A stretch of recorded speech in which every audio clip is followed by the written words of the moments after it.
വയനാട് വെള്ളാർമല സ്കൂളിനെ വീണ്ടെടുക്കാൻ കൈകോർക്കുകയാണ് Kattappana ഒസാനം higher secondary സ്കൂളിലെ വിദ്യാർത്ഥികൾ. ഇതിനായി കപ്പയും മുളക് ചമ്മന്തിയും ഉണ്ടാക്കി വിതരണം ചെയ്താണ് ഇവർ പണം കണ്ടെത്തുന്നത്. കട്ടപ്പന ഒസാനം സ്കൂൾ മുറ്റത്ത് അധ്യാപകരും വിദ്യാർത്ഥികളും അതിരാവിലെ തന്നെ എത്തി. പിന്നെ കപ്പ പൊളിക്കാനും അടുപ്പ് കൂട്ടാനും ആരംഭിച്ചു.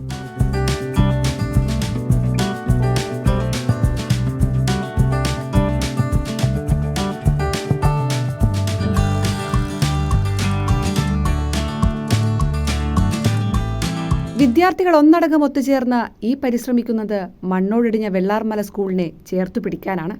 അതിനവർ കണ്ടെത്തിയ മാർഗമാണ് കപ്പയും മുളകും ചലഞ്ച്.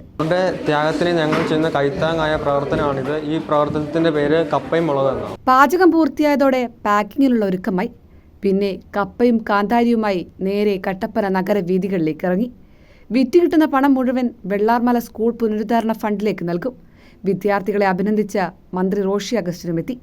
എല്ലാം നഷ്ടപ്പെട്ട ജനതയെ ചേർത്ത് പിടിക്കുന്ന ഈ വിദ്യാർത്ഥികൾ ഏറ്റവും മികച്ച പാഠമാണ് പകർന്നു നൽകുന്നത്. കൈരളി ന്യൂസ്, ഇടുക്കി.